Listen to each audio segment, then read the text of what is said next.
तो मूवी की शुरुआत 1 जून 2007 में कृष्णापट्टनम गांव को दिखाते हुए होती है, जहां एक घर के अंदर हम नोटिस करते हैं कि एक लड़की ने अपने माँ बाप को एक पिन से मार दिया था। साथ ही साथ उसके ऊपर इल्जाम लगा था कि उसने अपने भाई को भी कहीं पर छुपा दिया है, पर क्योंकि उस लड़की को कुछ याद नहीं था इसलिए उसको एक अनाथ आश्रम में डाल दिया जाता है। जिसके बाद सीन आता है 2023 में, जहाँ पर हम दिव्या नाम की एक लेडी को उसके घर में देख पाते हैं, जहाँ पर उसके साथ उसका बेटा मदन्ना और उसका हस्बैंड नवीन भी रहता है। अब नवीन पेशे से एक नेवी ऑफिसर है जिसका ट्रांसफर इधर उधर होता रहता है। खैर वो लोग साथ में बहुत ही ज्यादा खुश थे और तभी वहाँ पर नवीन और दिव्या आपस में बात करते हैं। तो उन लोगों की बातों से हम जान पाते हैं कि दिव्या को वापस से कुछ अजीब ड्रीम्स आने चालू हो चुके हैं। साथ ही साथ वहाँ पर हमको पता चलता है कि असल में बहुत पहले उसका एक्सीडेंट हुआ था, जिससे कि उसके सर में बहुत गहरी चोट आई थी और वो अपनी याददाश्त बिल्कुल खो चुकी है। और उसके बाद ही वो नवीन से मिली, उनमें प्यार हुआ और फिर शादी हो गई। इस पर नवीन उसको अपने आप को संभालने के लिए भी बोलता है। साथ ही साथ वो अपने ट्रांसफर के बारे में बताता है, जो कि कृष्णापट्टनम गांव में ही हो गया था, यानी कि स्टार्टिंग वाले सीन के बारे, यानी कि बिल्कुल स्टार्टिंग वाले गांव में। अब जब वो लोग वहां पर पहुंचते हैं तो उनको सिंगल रूम ही मिलता है, क्योंकि गवर्नमेंट फ्लैट्स के अंदर फिलहाल 2 BHK फ्लैट्स अवेलेबल नहीं थे, जो नवीन को बिल्कुल पसंद नहीं आता। लेकिन फिलहाल कुछ दिनों तक वो उसी तरह से काम चलाने का सोचते हैं। अब अगले दिन हम दिव्या को देख पाते हैं, जो कि अपने बेटे को स्कूल छोड़ने जा रही थी, लेकिन वो अपने फोन से ढेर सारी फोटोज को क्लिक करती जा रही थी।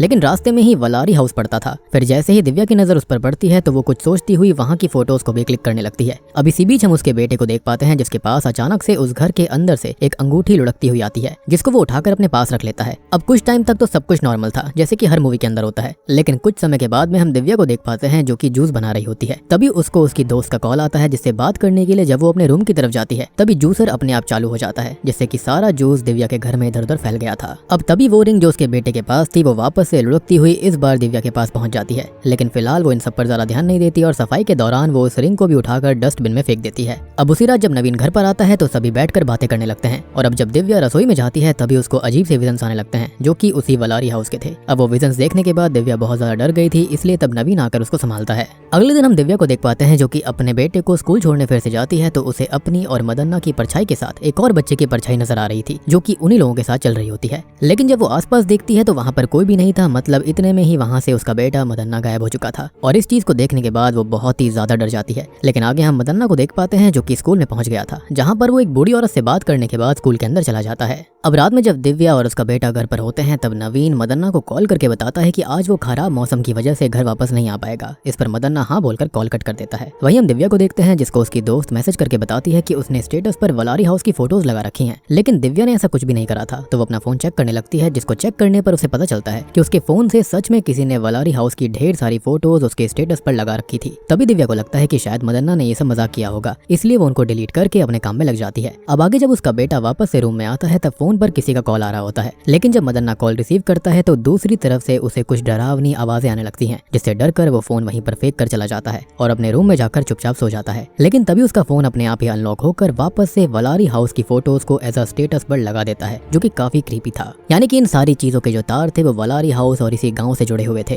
अब अगले दिन जब दिव्या अपने फोन को सही करवाने शॉप पर जा रही होती है तभी उसको ऑटो में एक पिन मिलती है, जो कि उसी पिन की तरह लग रही थी जिससे शुरुआत में उस लड़की ने अपने माँ बाप को मारा था। अब जैसे ही दिव्या उसको उठाती है तभी उसको कुछ अजीब सा लगता है और वो तुरंत ही उस पिन को अपने बैग में रखकर दुकान की तरफ चली जाती है। वहीं हम नवीन को देखते हैं, जो कि अपने सीनियर से बात करते हुए उन्हें जल्दी से जल्दी किसी घर का इंतजाम करने को कह रहा था, जिस पर उसका सीनियर उसे आसपास की कोई अपार्टमेंट देखने के लिए कहता है। तभी हमें दिव्या को फिर से दिखाया जाता है, जो कि गांव के लेखपाल के ऑफिस में जाकर वलारी हाउस के बारे में पता करने की कोशिश कर रही थी। लेकिन वहाँ की ऑफिसर पहले उसे कुछ भी बताने से मना करती है, लेकिन जब दिव्या उसको 500 रुपए देती है तो ऑफिसर उसको 2 दिन बाद वापस आने के लिए कहती है, यानी कि यहाँ पर भी घूस चलती थी। अब जब दिव्या वापस से मदन्ना को लेने के लिए जा रही होती है तभी उसको लगता है कि उसका बेटा उसके बगल में ही बैठा है, पर जब दिव्या उसकी तरफ देखती है तो वो खून में लथपथ था, जिससे कि वो बहुत ज्यादा डर जाती है। इसलिए वो जोर से चिल्लाती है और उसके ऑटो का एक्सीडेंट हो जाता है। अब आगे जब उसकी आंख खुलती है तो वो हॉस्पिटल में भर्ती थी और उसके सामने मदन्ना और उसका पति नवीन बैठा हुआ था, लेकिन वो उन दोनों में से किसी को भी नहीं पहचान पाती, मतलब उसकी याददाश्त वापस से चली गई। और अब जब नवीन जाकर डॉक्टर से बात करता है तो डॉक्टर उसको साइकियाट्रिस्ट के लिए रेफर करता है, जो कि दिव्या को सही कर सकता था, जिस पर नवीन भी मान जाता है। अब दिव्या के पहले सेशन के दौरान हम उस साइकियाट्रिस्ट को देख पाते हैं, जिसका नाम रुद्रा था, पर जैसे ही वो दिव्या के पास आता है तो उसको दर्शनी बोलकर बुलाने लगता है, जिस पर दिव्या उसको अपना असली नाम बताती है। और तब रुद्रा ये बताता है कि वो तो बस उसकी मेमोरी को, उसकी याददाश्त को चेक कर रहा था। अब आगे वो दोनों थोड़ी देर और बातें करने लगते हैं और वहाँ से सीन आता है नवीन और उसके बेटे मदन्ना पर, जहाँ पर नवीन ने डिसाइड कर लिया था कि वो घर चेंज करेगा, क्योंकि उसने दिव्या के फोन में वलारी हाउस की इमेजेस देखी थी, इसलिए वो डिसाइड करता है कि वो वलारी हाउस में ही रेंट पर रहेगा, जो कि बहुत ही अजीब था। बस मेन दिक्कत ये थी कि वहाँ के लोगों को ये लगता था कि उस घर में भूतों का वास है। अब आगे नवीन किसी तरह से उस इंसान के बारे में पता करता है जिसके नाम पर वो घर था, जिसका नाम रामा रामाचंद्रा था। अब जब नवीन रामाचंद्रा के पास जाकर वलारी हाउस में रेंट पर रहने की बात करता है तो रामाचंद्रा इस पर मान जाता है, पर उसने भी नवीन को भूतों के बारे में वार्न कर दिया था, लेकिन नवीन को ऐसी चीजों पर बिल्कुल भी भरोसा नहीं था। अब वहीं पर हम वापस से रुद्रा को देख पाते हैं जो कि दिव्या के पास जाता है तो उसे वापस से दर्शनी बोलकर बुलाता है,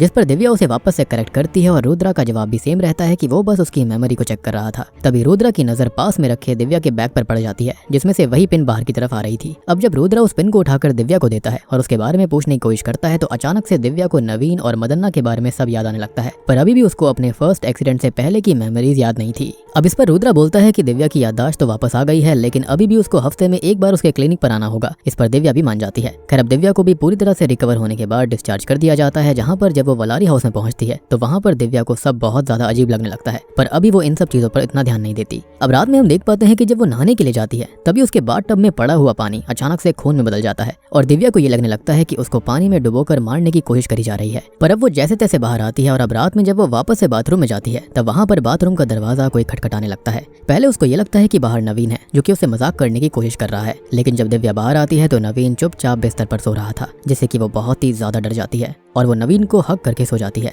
अब अगली रात हम देख पाते हैं कि जब दिव्या बाहर सामान लेने गई थी तब रास्ते में उसको चूड़ियों का एक ठेला दिखाई देता है, जिस पर जब वो चूड़ियां लेने लगती है तब वो दुकान वाला उसे बहुत ही शॉक्ड होकर घूरने लगता है। इसलिए दिव्या वहां से पास की ही एक टॉय शॉप पर चली जाती है, जहां जाकर जब वो एक टॉय लेती है तो वहां पर मौजूद औरत उसको टॉय एक अखबार में लपेट कर देती है, जिसमें उस दिन की न्यूज छपी हुई थी जिस दिन उस लड़की ने यानी कि स्टार्टिंग वाली लड़की ने अपने माँ बाप को जान से मार दिया था। अब जब दिव्या उस न्यूज को पढ़ती है तो उसको कुछ अजीब से विजन्स आने लगते हैं, लेकिन तभी उसके पास रुद्रा का कॉल भी आ जाता है क्योंकि दिव्या ने अपना सेशन आज मिस कर दिया था। पर रुद्रा उसे बोलता है कि वो हॉस्पिटल में उसका वेट कर रहा था, पर तभी हम देख पाते हैं कि रुद्रा उसी मार्केट में मौजूद था, जिसको देखकर दिव्या उसका पीछा करती है, लेकिन कुछ ही समय के बाद में रुद्रा उसकी नजर से ओझल हो जाता है। अब दिव्या जब रात में सो रही थी तब उसको वापस से वही नाइटमेयर्स आते हैं जिससे उसकी नींद खुल जाती है। तब उसको बाहर से एलेक्सा की आवाज आने लगती है जो कि किसी की वॉइस को डिटेक्ट करने की कोशिश कर रही थी, लेकिन वो वॉइस को डिटेक्ट नहीं कर पाती। अब जब दिव्या बाहर जाकर चेक करती है तो वहाँ पर उसको मदन्ना दिखाई देता है जो कि बहुत ही ज्यादा क्रीपी वे में उसको घूर रहा था। साथ ही साथ वो एक रिंग को दिखाते हुए बोलता है कि अगर उस रिंग को वो पहन लेगी तो उसको नाइटमेयर्स नहीं आएंगे, जिसको सुनने के बाद दिव्या बहुत ज्यादा शॉक्ड हो जाती है। लेकिन जब वो मदन्ना को लेकर उसके रूम में पहुंचती है तो वहाँ पर मदन्ना पहले से ही सो रहा था। जी हाँ, यहाँ पर वो कुछ और ही था, जिसको देखकर तो उसके होश ही उड़ जाते हैं और उतने में ही वहाँ पर नवीन भी दिव्या को ढूंढते हुए आ गया था। अब जैसे ही वो नवीन को देखती है तो वहाँ पर उससे बात करने के बाद दिव्या को ये लगने लगता है कि शायद दवाइयों की वजह से उसके साथ ये सब हो रहा है और ये सारी विजन्स आना और जो कुछ हो रहा है वो उसका नेगेटिव इम्पैक्ट है।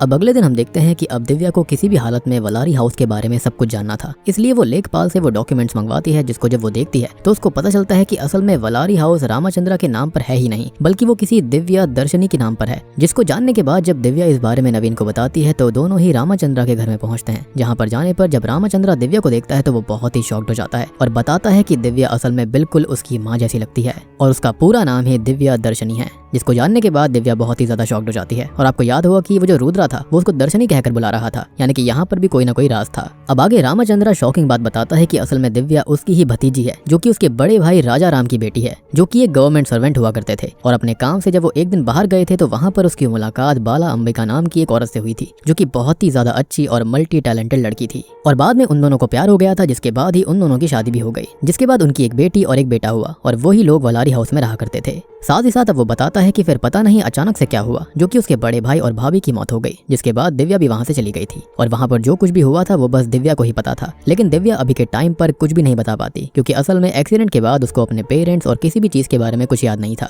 उसका एक भाई भी था, उसे ये भी याद नहीं था। और अभी के टाइम पर क्योंकि दिव्या वापस आ गई थी तो अब रामाचंद्रा वलारी हाउस के पेपर दिव्या को दे देता है और अब दिव्या और नवीन भी वहां से अपने घर में चले जाते हैं। यानी ये जो घर था वो दिव्या का ही था और यहाँ पर अब उसे रेंट देने की कोई जरूरत नहीं है। यानी कि सोच कर देखो, किस्मत आपको उसी गांव में लेकर आई है जहाँ पर आपके माँ बाप की मौत हुई और वहाँ पर जो कुछ भी हुआ आपको एक घर मिल गया। अब ये क्या किस्मत है या फिर यहाँ पर उसको लाया गया है किसी शैतानी शक्ति के चलते, तो ये चीज तो हमें आगे चलकर ही पता चलेगी।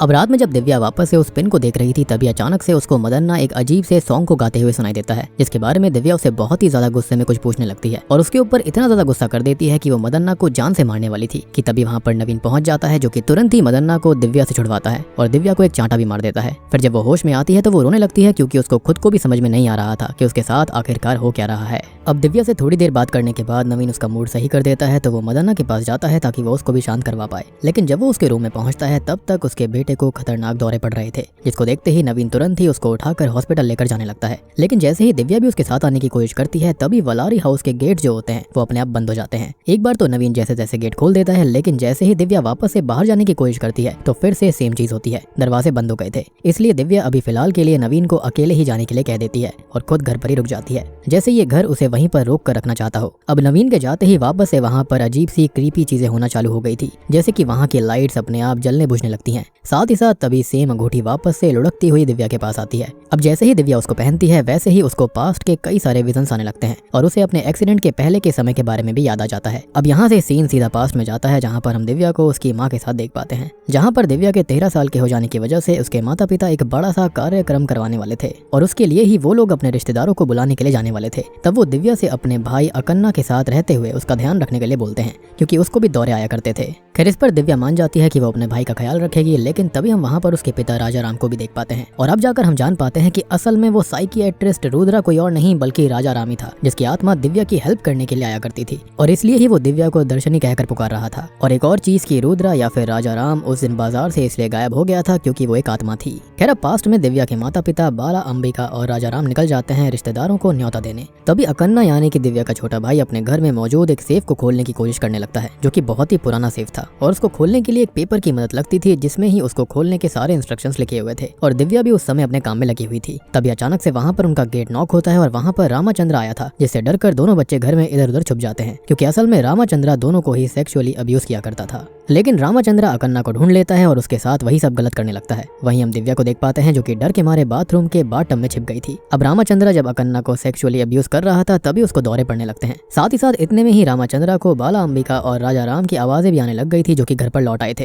जिससे डरकर रामाचंद्र तुरंत ही अकन्ना को उसी सेफ में छुपा देता है जिसके साथ अकन्ना खेल रहा था। और इतने में ही बाला अंबिका अंदर आ जाती है, जिसने सब देख लिया और बाला अंबिका को ये सब देखकर समझने में देर नहीं लगती कि यहाँ पर क्या चल रहा था, इसलिए ही वो रामाचंद्र के ऊपर हमला कर देती है। लेकिन तभी रामाचंद्र भी उसके ऊपर अपने पास मौजूद डैगर से हमला करता है, जिससे कि बाला अंबिका मौके पर ही मारी जाती है। साथ ही साथ रामाचंद्र ने अब उस सेफ को भी बंद कर दिया था। तभी हमें दिव्या को दिखाया जाता है जिसके हाथ वही पिन लगती है जिसको मूवी की शुरुआत से हम देखते आए हैं। तभी वो उसकी मदद से बाथरूम के दरवाजे को खोलती है, लेकिन जैसे ही वो बाहर निकलती है वैसे ही रामाचंद्र उसको पकड़कर उसको भी मारने की कोशिश करने लगता है। लेकिन तभी वहाँ पर राजा राम आ गया था और अब रामाचंद्र से बचने के लिए जब दिव्या राजा राम की तरफ सीढ़ियों से जा रही थी तभी रामाचंद्र उसको धक्का दे देता है, जिससे कि दिव्या के हाथ में मौजूद जो पिन थी वो उसके पिता राजा राम की आंख में घुस जाती है और उसकी वहीं मौके पर मौत हो जाती है। साथ ही साथ दिव्या को भी उसी समय पर सर पर चोट लग गई थी, जिससे वो पास्ट का सब कुछ भूल जाती है। और अब रामाचंद्र सबके सामने कहानी बना देता है कि दिव्या ने ही अपने पेरेंट्स की जान ली है और साथ ही साथ अपने भाई को भी कहीं पर छुपा दिया, जबकि वो तो सेफ में था। और क्योंकि अकन्ना को दौरे पड़ते थे और रामाचंद्र ने उसको सेफ में बंद कर दिया था, इसलिए उसको कोई ढूंढ नहीं पाया और उसकी वहीं मौत हो गई। खैर प्रेजेंट टाइम में जब दिव्या को सब कुछ याद आता है तो वो फूट फूट कर रोने लगती है और यही उसकी डेस्टिनी थी यहाँ पर आकर सारा सच जानने की।